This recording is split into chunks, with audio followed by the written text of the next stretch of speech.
The day begins in the district of Navrangpur with one of the most exquisite sunrise in the face of the earth. The morning sun, resembling a freshly plucked orange, blossoms out of the lush green forest, just like a flower in the springtime. With this, the rooster let out its majestic crowning sound, signaling the beginning of a new day.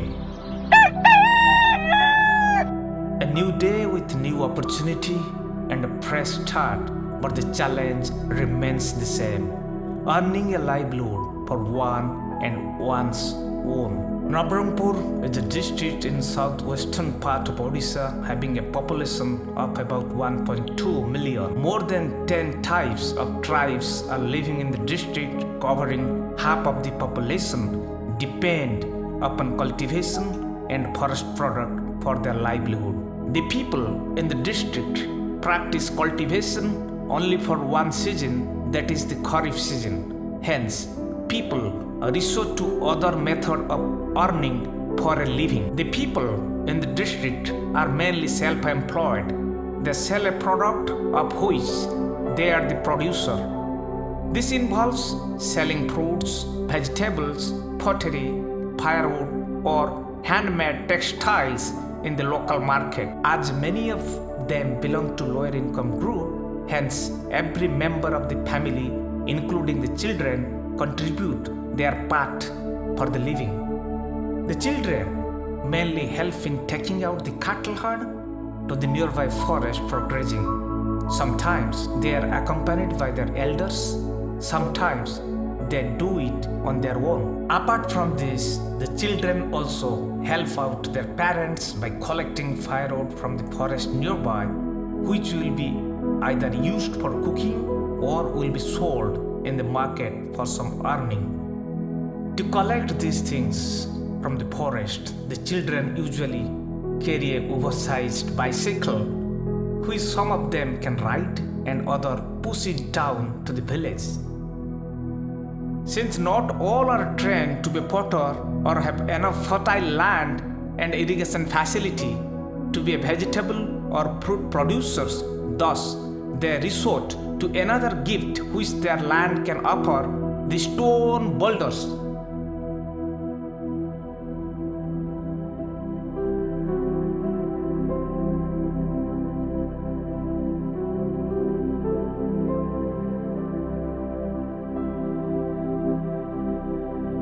Due to infrastructure boom, the stones are always in high demand, which are used as big boulders for the building's foundation or as small metals used in the mixture of sand and cement, or even as small chips used in road construction. Since many parts of the Navrangpur has a rocky terrain, the number of stone quarries found in this region are very high. In the morning, after finishing of their daily chores, the women of the village reach at their stone quarries where the rocks await them to be broken down. These women are sometimes also accompanied by their young ones who act as little helpers to them. This stone they mine by the use of gavel and hammer, that is manually, demand hard work and manual labor, where safety issues are major concern. These so-called mines are open field with rocky terrain where the rocks are found some feet below the surface, which are excavated generally by the males using a spade, making the rocks visible, and the mining process begins. Initially, the rocks are warmed off using fire, so it can be easily broken down. Sledgehammers are used to constantly strike at the stone so as to break it down into the boulders, which are carried off to the surface where the women and other members await, holding chisels and small hammers. This process of converting the boulders into smaller pieces of stone metals or chips is primarily done by the women by use of chisels and hammer. These rocks are kept in a position by the use of a pair of small iron rods. Many times, these women are assisted by small children. Unfortunately, these women do not use any safety gears while undertaking these activities. The whole process of manual stone breaking is not only wearisome but also risky to the personnel involved in execution of these activities. Inadequate safety measures makes them vulnerable to be affected by a range of hazards varying from accidental to physical, chemical, biological, ergonomical, and psychosocial in relation to this work to a varying degree, from minor injury to the life-threatening situation. The injury resulting from accidental hazards include being hit by falling objects, work tools, blocks of stones, eye injury resulting from penetration of ricochets and stone splinters into the eyes, strained movement throughout the lifting of heavy loads. The other type of hazard which these workers have to tackle is that the chemical hazard. Skin inflammation like dermatitis, eczema, allergic reaction due to direct contact with dust, glue, plaster, etc. The exposure to the quartz dust containing the silica can lead to silicosis and sclerosis. Exposure to mineral dust may also lead to pneumoconiosis. Even though there are no specific biological hazards, however, there is possibility of contracting parasitic disease or allergic reaction caused by the bite of ticks and other insects thriving at the site of the stoneworks, depending on geography and topography of the region.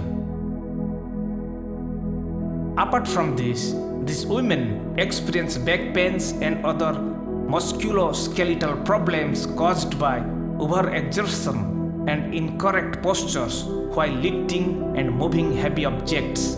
Carrying heavy loads may cause back pain and injury to the disc between the vertebrae of the spinal column. As per the studies conducted by the National Institute of Occupational Health, prevalence of occupational lung disease due to stone quarries are 21% and 12% respectively in India.